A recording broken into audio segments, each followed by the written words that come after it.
Playtime is over, and the clock is ticking. The Browns have locked down their head coach, so now it's official. It's down to just Las Vegas and Arizona. We are in do-or-die territory. But the question keeping Raider Nation up at night right now isn't just who is coming, but why is it taking so long?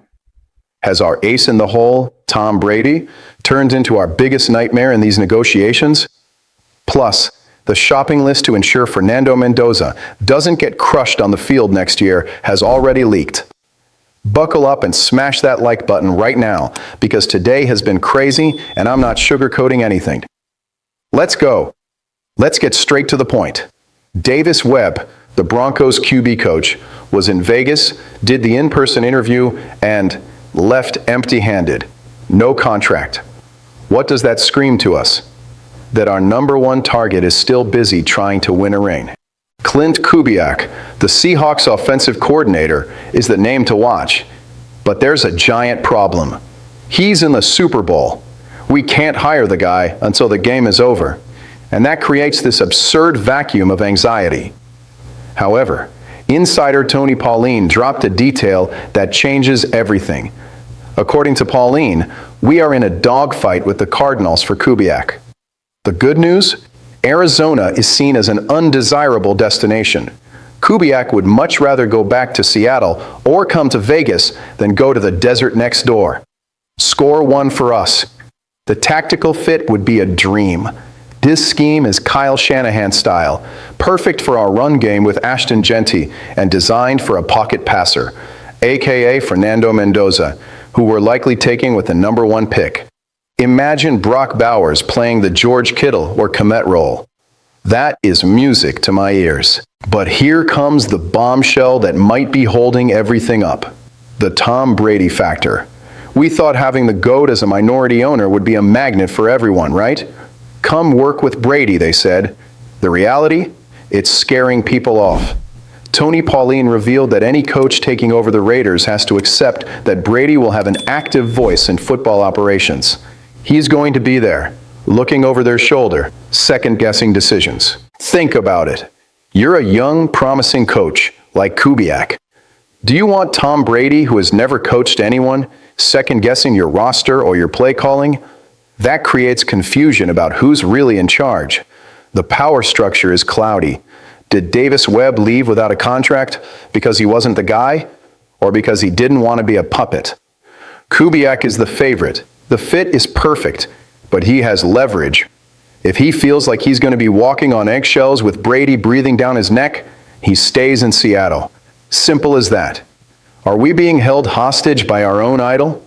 If this coaching drama already has you sweating bullets, wait until you see the hole we have on the roster. Let's be real. If John Spytek, our GM, spends the number one pick on Fernando Mendoza and puts that kid behind this current offensive line, it is an unforgivable crime. We're going to get the kid ruined by week 4. But hold on, there is a light at the end of the tunnel. We are projected to have over $100 million in cap space. Money isn't the problem, spending it right is.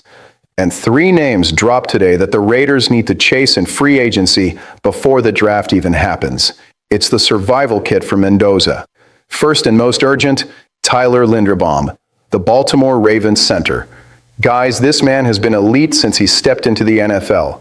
Is there a chance the Ravens use the franchise tag? Yes. But if they slip up and Linderbaum hits the market, Spytek has to break the bank. A center is a rookie QB's best friend. Having a veteran calling protections for Mendoza could be the difference between him becoming a Stroud or a Bryce Young. Second, David Edwards, Buffalo Bills guard. Josh Allen was one of the least sacked QBs in 2024. Edwards is a veteran, solid, and would bring that grit our interior line has been missing for a long time. Imagine Edwards on one side and Linderbaum in the middle. We'd turn the team's weakness into a fortress overnight. And the cherry on top, Rashid Shaheed. This is where it gets interesting. Shaheed is a WR for the Seahawks. You know who coaches him there? Klint Kubiak. If Kubiak comes, bringing Shaheed is a hand-in-glove fit. He already knows the system, is an absurd vertical speed threat, and solves our return problems on special teams. Imagine the offense. Brock Bowers as the focal point over the middle, Janty tearing it up on the ground, and Shaheed stretching the field to open up space. This gives Mendoza a full menu to shine in year one. No excuses, Spytech.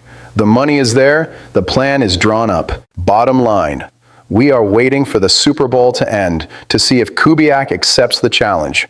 But the ghost of backseat driver Tom Brady might be scaring off talent.